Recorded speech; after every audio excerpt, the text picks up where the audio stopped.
Hey folks, welcome back to the show. Today's guest is a good friend of mine and an incredible artiste in many ways. Her name is Nadine Artemis. She is a beauty philosopher, an aromacologist, and an author. She's also the founder of Living Libations, which is a luxury line of organic, wild-crafted, non-GMO botanical serums, elixirs, and essential oils.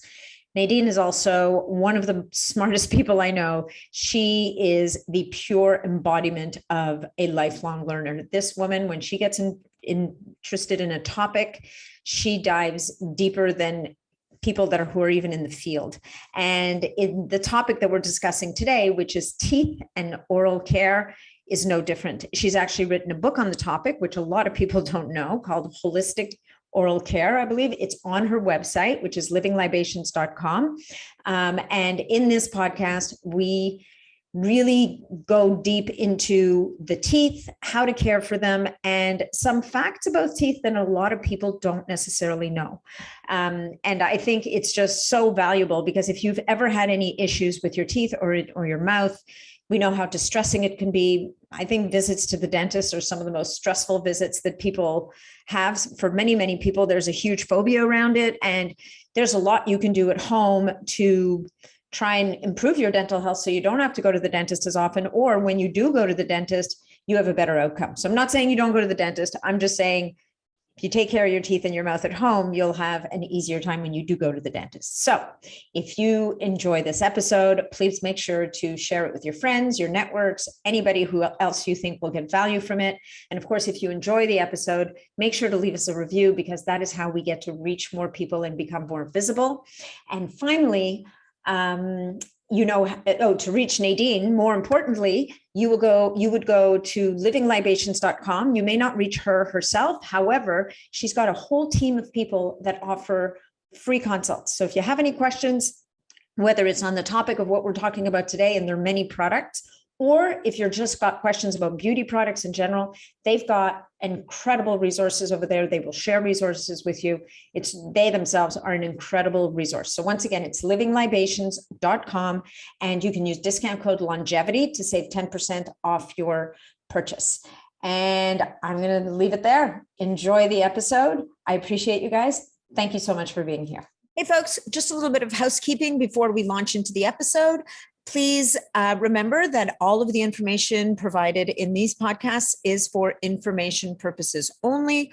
We are never offering treatments, cures, whatever for any kind of disease or medical condition.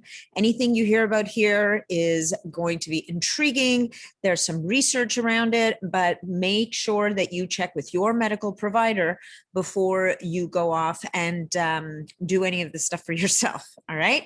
So, enjoy the episode. And also, if you're looking to connect with me for any reason, with your comments, questions, whatever it may be, you can reach me through my website, which is natnidham.com, or you can find me on Facebook in the Optimizing Superhuman Performance group, or on MeWe in the Biohacking Superhuman Performance group. And of course, you can also follow me on Instagram, which is at Natalie Nidham. Natalie is with an H between the T and the A, the second A. So thank you so much for being here. Appreciate you guys. Enjoy the episode. Welcome to the podcast, Nadine Artemis. It is such a pleasure to have you here today. I am happy to be here. Yes. Well, folks, you don't know this, but this is our second recording of this episode. The first one was when I was at Nadine's headquarters last fall, and I was so blown away by the space and the amazingness there. I kind of lost my podcasting abilities. So we decided to go back at it and record a new podcast. And if you know from the introduction already that you were just listening to, that Nadine is the founder and the brains and the beauty and the alchemist behind Living Libations, which is this incredible company that markets some of the most amazing essential oil products on the market. And we're talking about everything for personal care, from beauty to body care to oral care, which is what we're talking about today. For men, for women, for kids, and if you're an alchemist yourself, it's single oils as well. It's all really cool stuff. But Nadine, what a lot of people don't know is that Nadine's written 2 books. And today we're talking about the topic of, I think it was your first book, right? Yeah, holistic dental care. Holistic dental care. And so, a lot of you are going to be sitting there scratching your heads going, wait a minute, is she a dentist? And it's like, no, she's not a dentist. However, she has the most amazing approach to oral health and care and so much knowledge. So that's why we're recording this podcast. I mean, yes, there are products on her website that dovetail with this conversation, but more importantly, when I started talking to Nadine about oral care and her depth of knowledge and experience and her own story in this, I just think, that's such an important story to share. So thank you for being willing to do this. Oh yeah, it's my pleasure. Well, yes, I am definitely not a dentist. However, I have teeth. Mm-hmm. And I want to take care of them. So I felt I was qualified to learn about taking care of my body. And, it was really a few decades where I'm also like, there was a lot in my early 20s, I realized that there was a lot that we can do to solve or get to the root of many things that are sort of like, going on with our bodies, whether it's a headache or acne or rosacea and different things. And I felt like I'd really come to understand a lot about that. And then even things I could create and make to design for the body to care for that. But I found there was a big gap in dental care and in books and research and just like, I want to learn about taking care of my teeth every day. So I found there was a huge gap in that knowledge and definitely an area where a lot of trouble starts. And I had gone to the dentist in my 20s. I definitely was an entrepreneur at a young age. So that a dental expense was a lot in my early 20s, being an entrepreneur and stuff. And I'm sure it is for most people. So it's not something you're doing maybe as diligently as you did when your mother's scheduling your appointments and stuff. So, I get there and, it had been a few years and I had a beginning of a cavity forming. And my hygienist was actually like, well, let's take an x-ray now and then like go home and work with your herbs and whatever, and then like attend to it and see what happens. And I didn't even know that you had that option because I just was used to like, just all the horrific dental appointments when you're a kid. And so that was really cool. And that was when I which later became our happy gumdrops, which I made a dental serum, which is like, was a new concept, new word, and just putting together anti-inflammatory, antibacterial, antiviral, antifungal blends of essential oils that can help rejuvenate the gum tissue and help with bacteria and managing all that kind of stuff. So I did that. I used that. I went back to the dentist and the cavity had solidified and had evolved. And I just I was like, just so blown away. But of course, teeth are alive and connected to our entire body. And that's really shocking. That's the start of the conversation, right? Because I think a lot of people think of their teeth as these kind of bony protrusions in their mouth that allow them to chew and whatnot. And once they came through and then they're done. Like they're like little rocks. Yeah. Exactly. Like they're little inert pebbles. And they've got this enamel stuff on the outside. And if we all know, if the enamel gets damaged, then you might get a cavity and this and that. But what I love about, one of the many things I love about this book is it really opened my eyes to the living tissue that is the tooth, and it would explain why with the Happy Gumdrops, which by the way is the first product of yours I ever tried. It's still my favorite. Oh, cool. The Happy Gumdrops in your case, and I think it's because, it was probably the beginning of a cavity. There was still, you were able to kind of dial it back, and the tooth it was just brown. Yeah. So the tooth does have there is the possibility of healing the tooth. So I would love it if you would kind of take the audience through a little bit of this, of what the tooth is really all about, like how it's this living tissue and an entity. Each one is an entity unto itself. Yes, that was sort of my key. So when I'm going into an area of the body that I want to understand, I'm always coming from, let's understand the brilliant design of our bodies, because generally I feel like in modern times, we're kind of getting in the way. And like, I'm really into like least amount of effort, least amount of maintenance that I can possibly have. So I'm always like, what's making that part of the body work? and like what maybe it had like in my life maybe started inhibiting that or like not allowing that to fully function. So it's about really understanding the systems of the body so we can get to the root of things. So this is like 20, you know, in the the 20 early between 2000s. 2004 thank you and 2009. And it was, you know, I mean, I think now what we have access to even more so on Google and all that, it's like easier and easier. But I was scraping together sort of like these renegade dentists. I was interviewing dentists. I was really trying to put the pieces together. And, you know, all this rare stuff came to me. And so, yeah, I'm not a dentist, but again, I'm only looking at the research of dentists and, you know, PubMeds and all that kind of stuff. So what I found in this very rare book called Why Raise Ugly Kids, which is by this quite really renegade dentist called Dr. Hal Huggins. And he'd written dental books, but this one was a bit different. And I found it, you know, it was a used online book, very older. And there was the one chapter on the dental stuff. And he talked about meeting Dr. Ralph Steinem, who's a dentist, and that it blew away everything he ever learned about teeth. He said, like a sandcastle at the beach, it all just went back into the ocean, everything I learned. So then I look up the work of Dr. Ralph Steinem, because that one clue has just opened up the whole new world. And now, it wasn't for the first book, but now on Amazon, Dr. Ralph Steinem's work is available. I mean, it's one of those more expensive research books, but the thousands of studies that they've done is available on dentinal fluid transport, which I'll get to that in a minute. So I'm like, okay, so I go to his work and I'm like, how does the tooth system work? And Dr. Ralph Steinem in the 50s, normal dentist, you know, just had to practice middle America, gets severe allergies every August. He cannot have a practice because he has so many allergies. So at that time he learned, was pretty early on, like to kind of give up the white stuff, you know, the white bread, the dairy, the white sugar, and it radically changed and he didn't have allergies. And he was just like, and at that moment, the sort of dentistry, it had just moved in the 40s, the American Dental Association, to like the acidogenic theory of acid and, you know, on the teeth causing cavities. But prior to that, there was also a lot of people that were like, no, I think it's systemic. Like there's a systemic connection, which was also seen in some older texts from the 1800s. And so he just really felt, no, it's systemic because of the connection with the allergies and the food. So then he actually gave up his practice and went full time into research at Loma Linda University, if anybody cares.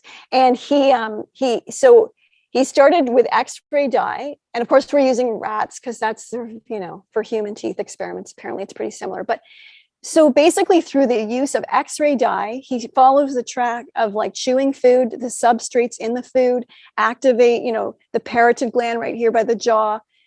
You know, it's all chemical signaling, communicates to the hypothalamus. Other chemicals get sent as we're digesting the food and bringing nutrients to the blood. That whole system's happening. Then the fluid, you know, with the X-ray dye comes back up to the mouth. And now you've got the teeth. So interesting, that whole sort of system from chewing and bringing the blood up to the tooth takes about 6 minutes. And then the process of moving this blood from the roots of the tooth up onto the surface of the tooth takes an hour. Wow. So the smaller move takes longer. And that move is pretty complicated. So like little trees, the teeth roots draw up into it the blood and in a centrifugal fashion into the pulp chamber. At that point, the blood liquid gets fenestrated and changes into a lymphatic fluid that gets pumped up into the tooth through odontoblasts, which then bring this fluid onto the surface of the tooth. And it's like this microscopic sweat that coalesces with the saliva to care for our teeth and to signal areas that might be in distress, almost like sap in a tree responding to a wound. So the fluid comes up into the tooth and then it emerges, like it kind of sweats out through the tooth. Yeah. Wow. Okay. Yeah. And then works with your saliva, which of course, you know, you want to have all in good condition as well, being slightly alkaline and all of that. And then together, they're like, these liquids are like helping to prevent cavities and stuff in the teeth. And because when I'm looking at the body, I think, well, we're not born with a toothbrush in our hand. So what was the inherent design to care for our teeth? And this dentinal lymph system, I call it the invisible toothbrush, because that fluid that comes out on the teeth prevents plaque and cavity formation and all of that good stuff. And we need to understand that to just understand, that's the whole mechanics of the tooth. And the majority of dentists do not even know that. Right. So yeah, sorry. And I was just going to say too, so this system, and this is where it can go off the rails. So through things like stress, poor diet, but from overall, like not because the sugar was in your mouth, but because of high blood sugar, which might be depleting things like phosphorus and calcium. So in that way, we're affected by sugar. But this system, if it gets stressed, it stagnates. Okay. So that's not too good, because then you don't have that juicy fluid coming out and doing its magic. But worse than that, if the stress continues, the stagnation becomes a reversal. And then the tooth is like a straw sucking in bacteria, viruses, fungi from the mouth. And that is the genesis of how a cavity is formed.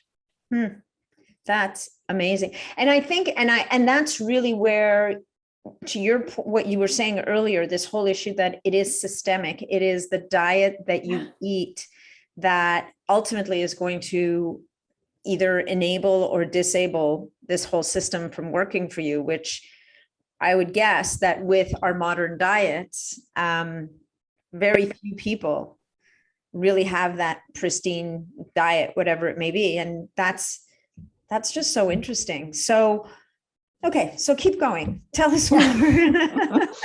So the cool thing is that also enables us to go, oh my God, well, we can take care of our teeth. And really, most people have an imbalance going on if, we haven't thought about it for too much. And, there's like 90% of people have bleeding, receding gums and inflamed gums. So it's a big issue. But what we can know about knowing that is that our teeth are alive, and no matter whatever state your mouth is in, if your gum pockets are, starting to be a 6, 7, 8, 9, if you've got inflamed gums or even cavities, whatever you have, it can evolve. You can get the saliva going. You can get the gum tissue more resilient again. You can bring the gum pockets down. You can remineralize enamel and teeth. So that is the good news, is that because our mouths are alive, it's very responsive, and whatever state your mouth is in right now can totally evolve and totally get better, and not through too much complexity. I mean, obviously people could have something complex going on, but it's amazing what you can do to really bring up your mouth. And what I designed back in those times around 2009 was this 8 steps that I found, that I created, to just kind of like when you got to pull up your socks kind of around your mouth, and just be like, which I feel like anybody can fall into that rut, because we've been brushing our teeth for decades. It can get kind of boring, or especially if you got the same stuff you're using all the time, we're like, need some kind of new way in. But it's also good because a lot of people haven't been able to go to the dentist as regularly, or whatever the case. If you do these steps for like 3 to 6 months before your appointment, in preparation for your appointment, I mean, you're going to have a better appointment. Yeah. Which, you're going to have better results. And that will help it be hopefully less expensive. But there's a lot that you can take care of and then sort of see where you're at, rather than bringing all the issues to your dentist. You can kind of just start getting the balance going back in. Like, so right away, even with your saliva, is it alkaline? Are you mouth breathing? Oh my God, that one's so huge. Yeah. Huge. And you don't want your kid mouth breathing. Their face will develop differently. And we want our oxygen at night. Well, so let's talk about that a little bit, because I think I haven't actually recorded an episode yet on mouth breathing, but what are the downsides of mouth breathing? And I'm, trying to explain this to my poor long-suffering husband, who I now have him taping his mouth shut at night. And he's like, so I'm doing this. Why exactly? Is he not feeling the difference in the morning? Because when it shifted for Ron, he was like, holy Yeah. Like, So it's I feel like my husband is he's receptive to a point, but he also refers to himself as oblivious. And I think that if he really thought about it, he would notice that he's a little less stunned in the morning. And he uses that adjective for himself. So I'm not saying anything about him that he wouldn't say for himself. He will tell people, oh yeah, I'm super stunned in the morning. And I'm like, okay, like really, how would you kind of assume that to be the okay thing? But I have found that since I've gotten him to use mouth tape, and he's in Costa Rica right now, so there's a reasonable chance there's no mouth tape to be found anywhere near him at this moment because he's not with me. The only way I was able to do it is because when you mouth tape, you don't snore, or it's a lot harder to snore. So right there. Oh yeah. That's good. That's a huge feature when your wife's elbows seem to be a whole lot sharper than they used to be a few years ago. But then there's, go ahead. Sorry. Yeah. Cavities could, right. Because you're not getting the saliva. The saliva has a job. Your mouth, is like a little ocean. It's a little sea of alkalinity. And you want to keep all that, even for your immune system. It's like kind of how you want to keep your nose moist and not all dried out, and why we need nose hairs. The saliva is acting like protection as well. And especially for kids will get cavities, and that kind of original blueprint, like whatever they were, kind of coming out to be, it won't quite be Express. That. It changes the shape and the bone structure. Wow. It's fascinating. That is fascinating. So so mouth breathing, major issue, because it dries. And if you think about it, it's mucus layers, right? Mucus layers are meant to be moist. They're not dried out. And so when you sleep with your mouth open, you wake up with that dry mouth, dry throat. So that can't be fun. Yeah, no. And it's basically, and it's that whole, and I would imagine also it has a hugely negative effect on the oral microbiome, which is not, I think it's like a whole new area right now. I just heard recently about someone that there might be a test coming out where you can test your oral microbiome, which would I think that might already exist. It is new, but I was writing about the oral microbiome in holistic dental care. There you go. Because one of the main issues that we have right now is that the modern medicaments for dental care and many of the procedures totally mess with and mutate the mouse microbiome. And we just had no clue, because we came out of the sort of, I think, the 40s and the germ warfare theory, and just sort of warfare in general. Even how we treat agriculture, it was just like scorched earth policy. Yeah. And in the microcosm of our mouths, it's scorched earth policy, right? Take that, pretty much 90% or whatever, 99% synthetic alcohol mouthwash, and just kill it. And like put triclosan in the toothpaste and kill it.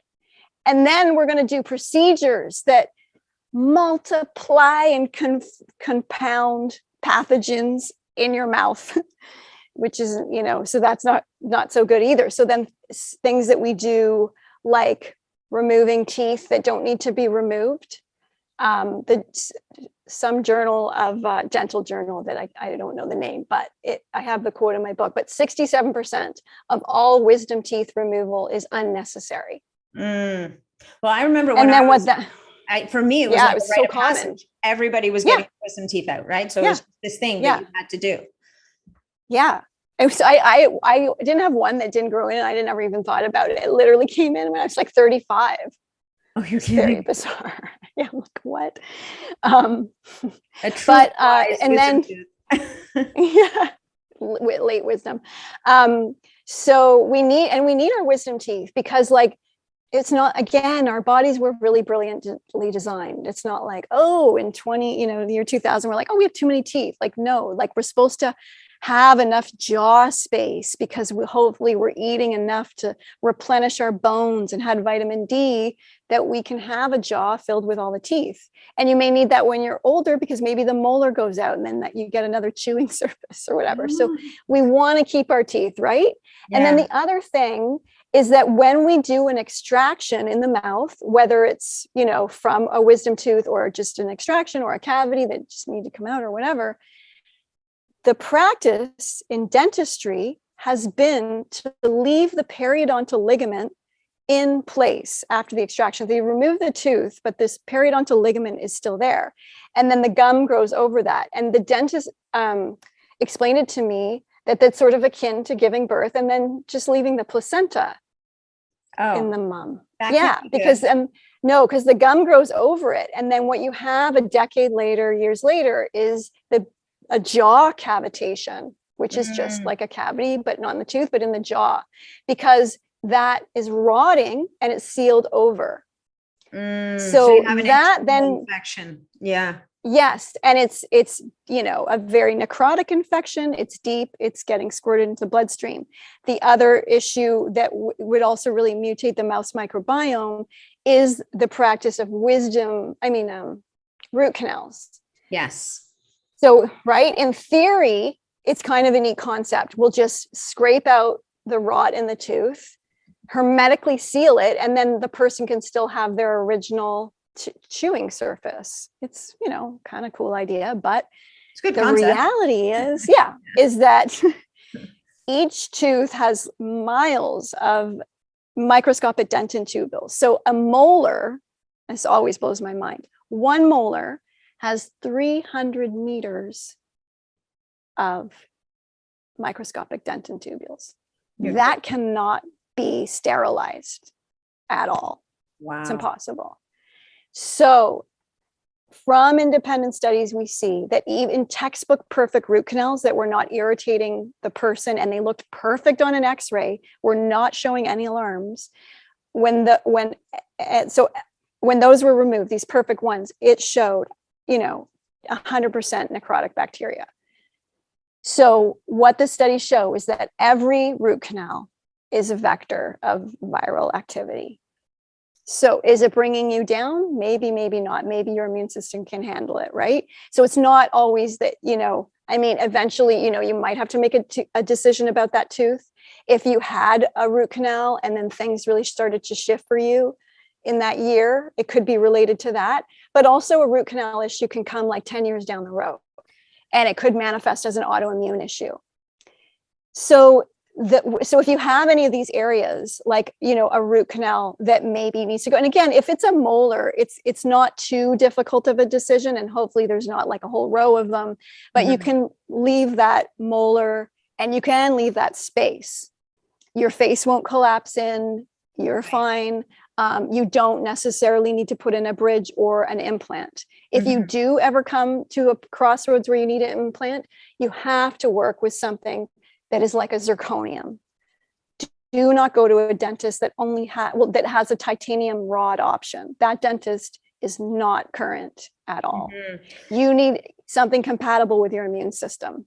Interesting. So zirconium is compatible. So going back to the fairly, it's still foreign, but it's the most compatible. Yeah. So it's less reactive or and they've been using it for like 40 years in Europe. So it has a very good track record there as well. But the titanium is a toxic metal and bringing a whole bunch of other issues. I see. That will be a challenge for the immune system. Okay. And so on the root canal front, I've never had one. So I've never, I just amazing. Know that root canal, bad. Like there's no good way to, there's literally no good way to do it. And I guess because the root is now dead, you've lost access to this whole system that you were talking about, where the dental fluid comes into the tooth and gets sweat out. So and cleans it out. Yeah. And because it's been so hermetically sealed, nothing can also get in to help. But meanwhile, it leaks 24/7 into the mouth.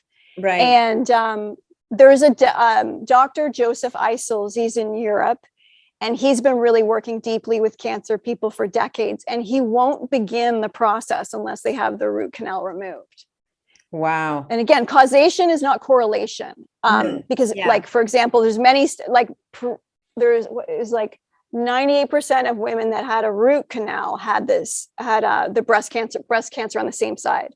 If they had breast cancer, they had one. And then if you look at, and then in thermography, when you can do whole body or sort of like head to chest, you can see the heat line signatures that show the paths of inflammation from root canal to breast, which is pretty So I have a question for you on this also. Are you familiar with that map of, is it TCM, traditional Chinese medicine? Yeah. Where each tooth is associated with the meridian that leads to certain organs? Yes. And I have that map in my book. You the do? tooth organ chart. It's been a while since I've looked at the book, and I left it at home, and I'm not home right now. So I couldn't flip through it like I normally would before the interview. But basically, are we seeing, again, quite often those relationships between, and it doesn't have to be like cancer. It can be just an imbalance between a tooth, like from a tooth to an organ or an organ system. Yeah, you can see those imbalances. It does seem that it doesn't matter what molar it's in, it will kind of find its way to the breast. If in those cases, it's not like one specific molar because there are teeth that are more on the breast pathway.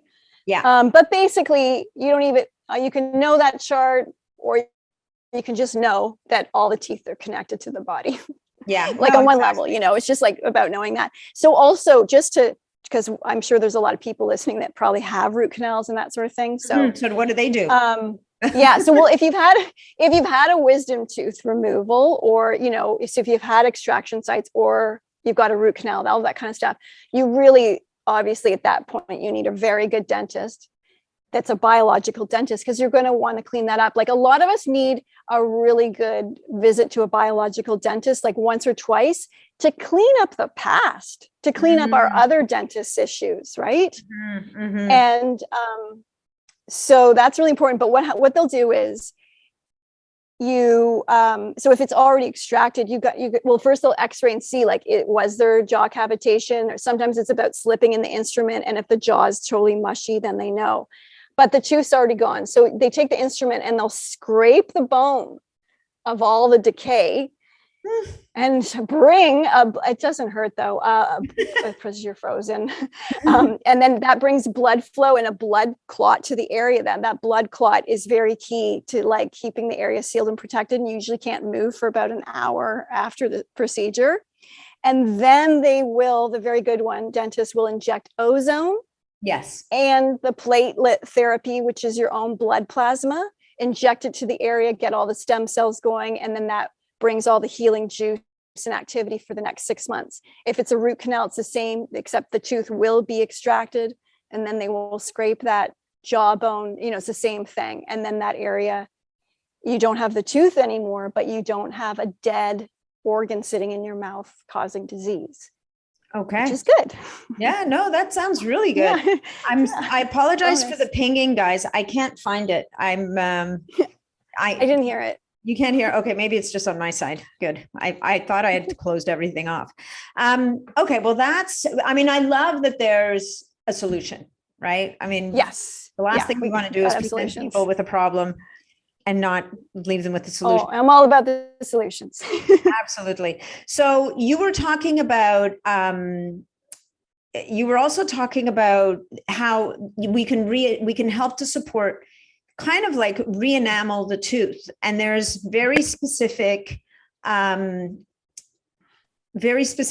products that can do that. And I know that you like in the last several months, you've released something in your product line, but there's actual ways to rebuild that enamel. Do you want to talk about that a little bit? Because again, you see people with these caps, and I guess caps are kind of good in a way because they make everything go away. But on the other hand, they must be awful again for the tooth, because you've prevented the tooth from coming in contact with its environment. Yeah. Well, we've got that fluid. Yeah.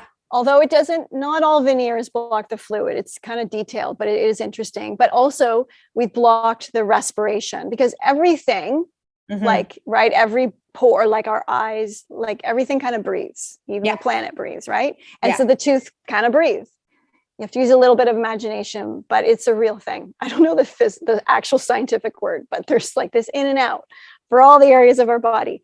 And so you're cutting off that information as well. But again, for me, it's just like, let's get to the root of the issue though, or we're not going to solve anything. So a veneer isn't necessarily a solution. I mean, it is a solution, and there's definitely, a lot of mouth situations where maybe that's the only option for sure. Yeah. But hopefully we can catch things before those stages. And let's talk about enamel and whiteness, because that's really on a lot of people's minds. And what we need to know is that enamel is actually transparent like glass. And it's the whiteness within that's reflected out. And that whiteness is coming from a healthy, like fat, I mean that in like a juicy way, of the dentin in the pulp chamber. And when that's all juicy, it's like shining back out, right? So you want to, the main thing for that is your like vitamin D2, K3, sunshine, and the bones are so made for each other. Bones are piezoelectric, and they're responding to information from light. And so, a lot of people have cavities in the spring because they're completely depleted. So, get in the sunshine, use your D-Minder app. And then you want to also, I know in this weather, I need to supplement with some vitamin D. Those of you who are listening, Nadine just opened her drapes and it's full on snow back there. Full on snow. So, so we need to know like where sort of the real whiteness is coming from for our teeth. Now, of course, we can have old plaque and tartar that's getting stained with our red wine and blueberry smoothies. And that's like a surface staining. But if the plaque and tartar is tenacious, it's going to seem like the teeth are discoloring, but you really actually kind of need, you just need a better cleaning. And one of the good things you can get at a lot of dentists is like this salt rinse. And it's almost like sandblast your teeth with salt in a way. Like I think, when they restore old buildings and they sandblast. And they become whiter. It's like that, but with salt. And it's totally natural. And it whitens like amazing, because you're really getting rid of all the other stuff. So sometimes you just need a good cleaning. But other than that, you don't want to use all the bleaches and the whitening things, because your enamel's going to weaken and thin and yellow, and you'll be in a catch-22 for the rest of your life. Wow, that's crazy. And then so then looking for and then the hydroxyapatite. So and then I've been waiting to make this toothpaste for a while, and I was so excited that to make our triple mint toothpaste with the nano hydroxyapatite, which is a mineral that is like, what teeth are made out of. And for over 3 decades, it has, been approved as really the only ingredient for astronauts to prevent bone loss. Oh, no kidding. Yeah. And they take it orally? So before the nano hydroxyapatite, this beautiful mineral was only like in a handful of toothpaste on the planet. And of course, with the ingredients that not you or I would want to put on our mouths. Right. So it's just revolutionary that we now have, this beautiful ingredient in our juicy, pure, organic, alkalinizing toothpaste. Nice. And so it smooths out the surface. So dentists find that it works as good as or better than fluoride, which obviously there's issues with fluoride, but that's like, dentists that like fluoride are saying, oh, this is even better. Oh, wow. Yeah. Okay. And they're finding it fills out the fissures and like just, lines in the teeth, brings the surface more even, and really whitens all our toothpaste just gently whiten, but this is even more phenomenal. And then we even have like little silicone trays that you could add it to, and then just kind of do a little mouth spa. So you can add the toothpaste in there and then just pop a tray in your mouth and just hang out with it, your teeth just soaking it in for an hour. Ooh, I got to get one of those. Whatever. Yeah, I haven't gotten the tooth tray yet, but somebody asked me just the other day, they'd seen a picture of me and they're like, is it possible your teeth are whiter now? And I'm like, yes, as a matter of fact, it's possible. I love that. Thank you for asking and noticing. I mean, I don't, I see me every day, so I don't notice, but you talked earlier about 8 different steps. Yes. And before we get into those, one of the ways I want to preface this, and one of the reasons why I love your books. So there's two books. There's the Oral Dental Care, and then there's the Renegade Beauty. And you have, for people who need things done for them, you've got all these amazing products already formulated on your website that people can just buy done. But you also give recipes. Like if people are so inclined, you're pretty open with, if you want to make it for yourself, here's what you need and here's how you do it. And I know that in those 8 steps, there's a swishing serum and there's the salt water and there's all these different things. So I'd love you to take us through the steps if you could. Yeah, for sure. And then we can, maybe we can mention that, there's a product for that, but especially with swishing serum, you can do anything. Yeah. Right. So for sure. The 8 steps, of course, you can plug in, and we have the version where you can see all of the options from our beautiful libations, but I also designed them so that you can take the simplest ingredient, baking soda, or sea salt, but really let's just say, baking soda, and just use that. And if you use just baking soda for the rest of your life, you would be 1,000 times better off than any commercial or health food paste that you are currently using. Yeah. So you can ditch all of that today and just grab some baking soda and start doing the steps. And that really does fit anybody's budget, because you could buy a bag of, a few pounds of baking soda and that would last you for years. So you're good. Now I don't always remember all the steps off the top of my head in an interview for some reason, but I will try. So the first is just sort of setting the stage and the tone, which is rinsing the mouth, which I suggest you could have a mason jar in the bathroom, and that has like, an ounce of sea salt or an ounce of baking soda, or you can have a bit of both. And of course you can get fancy and add a dental serum in there. And then you could have a shot glass for people in your family. But the idea is you're just taking a swig of this alkalizing kind of water and you're rinsing your mouth. And that just sets the tone, clears the thing. And if you've had any acidic foods, it just neutralizes it all. And it's also good for children because they're not getting every crevice. So this is just helping with all of that. And especially if you've been mouth breathing or anything like that, doing that in the morning is going to be great. Yeah. So there's that. And then do we scrape the tongue at this stage? Maybe. Then we're scraping the tongue. I think we scrape the tongue. Yeah, let's scrape the tongue. And you're going to do that a few times. And then you're going to find it like less and less. And for that, you can get a tongue scraper, and we have beautiful varieties with copper, but you can just use the back, like a spoon upside down. You could, so easy. Don't use your toothbrush though. No. No. Okay. And then the first brushing begins. And for that, you can use a manual, or also an ionic toothbrush is great, which is neutralizing and creating negative ions. We also have a new toothbrush actually coming out. You do? And and it's just a manual, but it's got like 1,000 filaments on the head. Yeah. And I've never it's what I've always dreamed about for the head of a toothbrush, for really taking care of gums. Right. Because you're brushing your gums. You talk about brushing the gums, which is a very interesting idea, right? Bringing blood flow to the gums. Yeah. And circulation. And you're going to start kind of where the gum and the cheek meet, right? You're going way up there. And here's the thing, teeth and gum, got to brush your everything now in one direction. You're not going back and forth. Oh, no.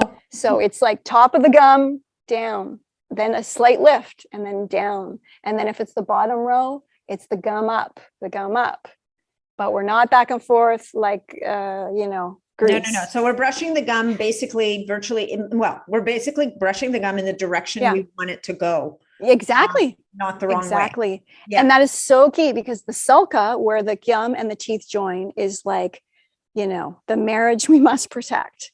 Right. And we can't, like, as soon as stuff gets up in there, and then the plaque, and then it's just micro pushing the gum away from the tooth a little bit every day.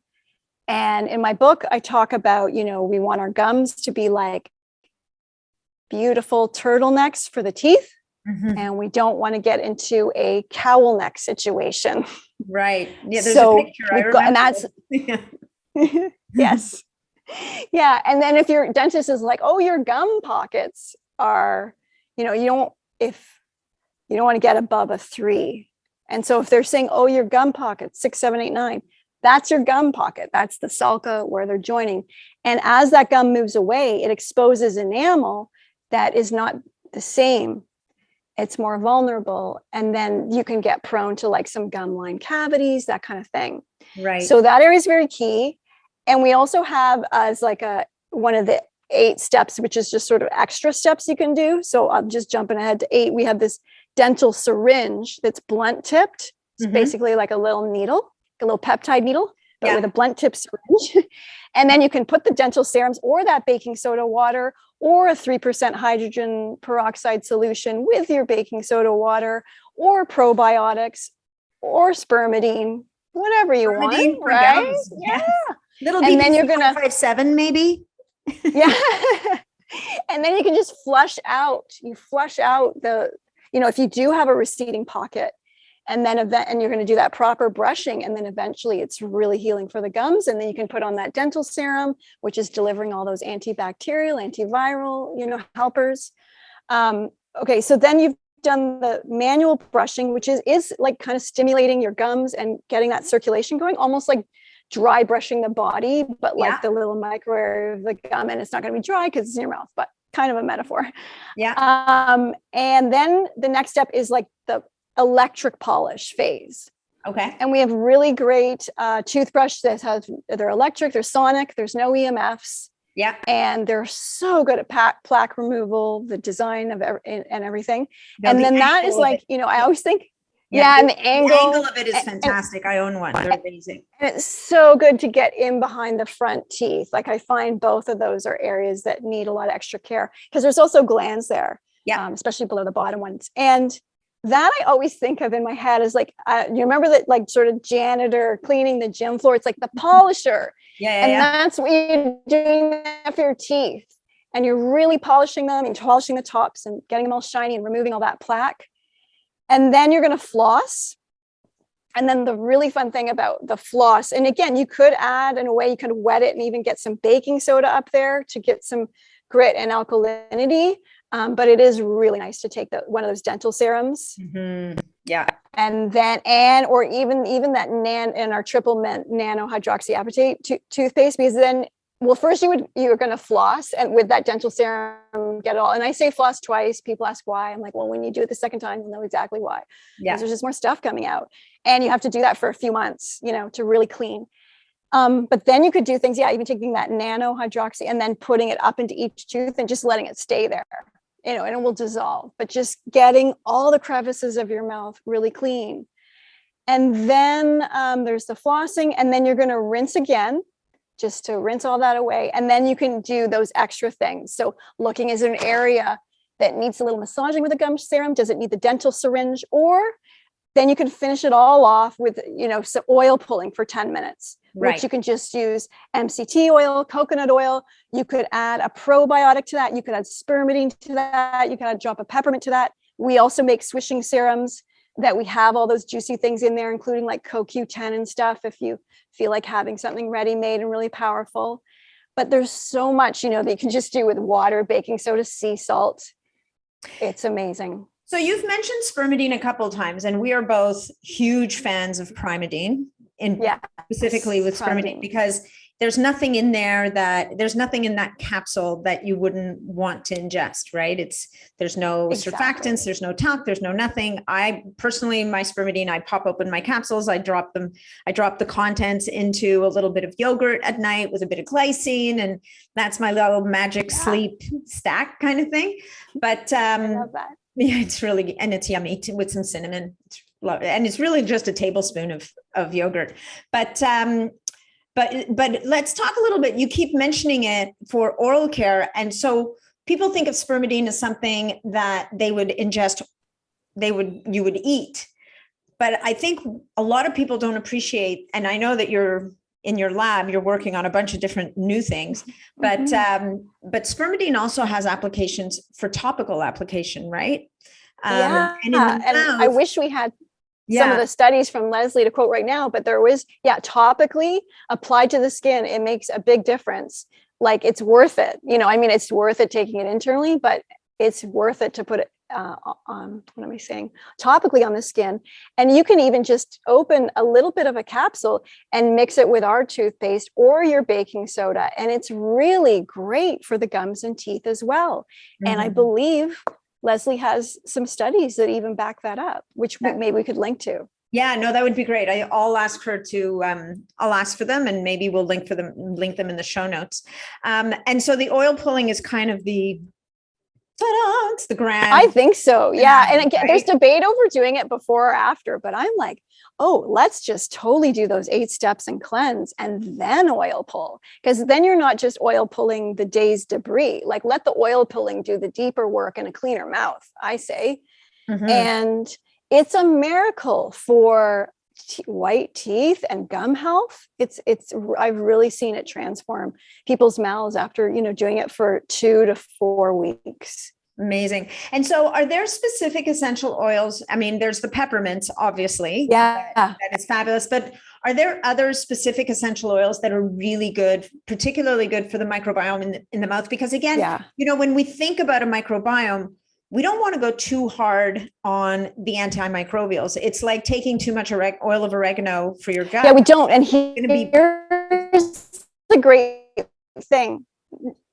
With essential oils, they're botanical biotics. They are living plants with intelligence. And just like there's a way that hydrogen peroxide can clean up the pathogens, but not disrupt all the beneficial bacteria, we now understand why for thousands of years, cultures and peoples have been using things like peppermint and myrrh and frankincense and rose and neem and cinnamon, clove, nutmeg, cardamom for oral care. Now we know, because of modern science and understanding the microbiome, that these plant biotics are so key to oral care. And it's not something that every dentist still gets either. But I love that we have the science that shows that this group of essential oils are effective QSI, which are quorum sensing inhibitors. So they have the ability to clean up the pathogens, bust up biofilms while working cooperatively with the beneficial bacteria. Really? What better thing do we need right now for our medicine in our mouths? So much to the extent that even essential oils are replacing antibiotics in some farming systems in Europe. So instead of using antibiotics in the food supply now for chicken feed, they're using things like oregano. Really? Yeah. That's so smart. Yeah. Because what is the answer to antibiotic resistance? We need something to replace that. And for something to actually, because antibiotics are sort of indiscriminate. They're sort of indiscriminate assassins. We'll just take it all down. Yeah. So the fact that we have substances with their innate intelligence that do the discerning for us, I mean, that's a match made in heaven. So they're like almost adaptogens in that sense. Yeah. Yeah. They're looking for, and is that true of oil of oregano as well? Because I always thought oil of oregano can be a bit harsh on the gut microbiome. It's a strong oil. So I was also just going to say oregano, cinnamon, and clove. I'm being very general. Those beauties are so potent that it's too strong to use concentrated. Right. Like 1 drop of peppermint you could add to your water or your toothpaste, and I know if it's pure real peppermint, you're good. But like a drop of cinnamon, clove, or oregano can burn. And if you don't want to put a drop in the water and then drink that, because then your whole throat will be on fire. Yeah. So, and I mean, clove is so key, but you must dilute it for dental care. Okay. All right. Well, I mean, that's really interesting and important. And so, as we were saying before, I think that just circling back, there are some really basic ingredients people can use and get away with. And then as you want to get fancier, you just kind of more nuanced, if you will. My favorite part of the month is nuance now. Oh, yeah. I've always thought of myself as a black and white person, and I'm starting to realize the power of nuance and the necessity for it in the world that we live in at the moment. But as you want to bring more elements in, you can start to kind of delve. I think I live in nuance. I think I don't live in black, white, or gray. No, exactly. You're in a much more sophisticated world than that.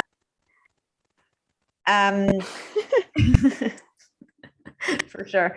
Okay, so what else do people need to know about taking care of their mouths? I mean, ultimately, I think that we as a society tend to separate the mouth from the rest of the body. And the more we delve into holistic dentistry and holistic health is where we have to kind of come to the conclusion that the mouth being the gateway, one of the two main gateways other than your nose to your gut, is a critical piece of your whole health. Then we have to get our heads around the fact that these bony protrusions in our mouth are actually alive and need care as well. What else do we want to tell people? Like, I just think like it's so important. Like, we're all so focused on the gut, we just forget about the mouth. Yeah, it is like that. And it's like, well, if we think about leaky guts, which we know about, a cavity is a leaky tooth, and a receding, bleeding gum is a leaky gum. So I often tell people when we're approaching, like a good way to approach things is I have this little thing called stop, seal, and seed, San. Using toothpaste with glycerin that coat the teeth microscopically and don't allow that saliva to access the teeth, for example. Right. Then we want to seal. So you want to seal and heal. Seal and heal the gums. You do the 8 steps. We're working with, dental serums that are vulnerary, will be anti-inflammatory for the gums, getting all that in order, and then seed. So you're reseeding. So actually, you want to think of your body like, I think of it as like a microbial bank account that we want to have really diverse. And we got to know that actually a mouth with bustling bacteria is going to keep the doctor away, the dentist away. And so that's when you can do things like, reseed, looking to take things like butyrate, probiotics, prebiotics. And then you can also be adding that into your oral care as well. You can throw some probiotics onto your toothpaste and that kind of thing. So you're just bringing up the whole oasis of your mouth to just be in a balanced homeostasis. And then that's going to be good for your guts and everything too. For sure. Yeah. No, I love that. I love that analogy. Okay. So what's the question I want to ask you to finish off, Nadine? What's your, so what would be your parting message to people on their oral care? Like, just the message that you just want to leave them with on oral care? Because I'd say with your oral care, do not despair.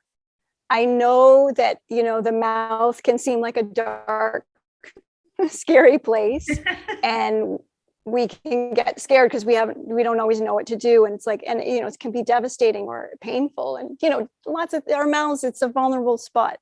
Yeah. And so don't despair, because everything's alive and things can regenerate and rebalance. So wherever your mouth is at right now, it can improve. And I welcome anyone. You can email us. We also do free consults. We've pretty much seen every question ever on dental care. We do our best, and we can always, pass along resources and different things as well. And so we have free consults. You can email us any question you want. So we have that support. There's also a lot of articles on our website that will help as well. And there's the 8 steps, all over the website as well. I love it.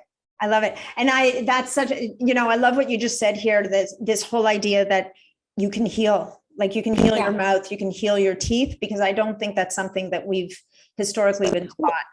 No, we haven't been taught that. And we've just been sort of going at it day to day with the things that are kind of making it an uphill battle for us, so it's like a lot can just come into being when we just even stop a few things. So it's, and the mouth, it moves quick. It's a happening environment in there. So things move quickly. It can speedily heal. if it's given the right tools. I love it. Okay. So people can email you guys, they can email support, they can get information from you and on your website. So why don't you tell people where they can find you, Nadine? So we're, livinglibations.com. It's a whole little world there. My books are wherever books are sold, plus they're both on Audible. And then for Instagram, we've got Nadine Artemis Official and Living Libations Official. Perfect. And I think we also have a discount code for people, which I believe is longevity, which will give you guys a little rebate gift when you use it, when you go shopping. And that's it. So I think we're going to end here. Thank you again so much for making time for recording this podcast again.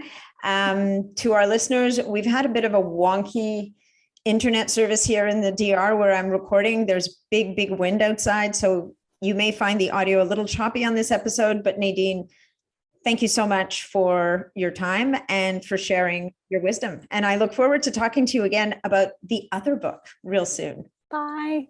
Bye. Thank you.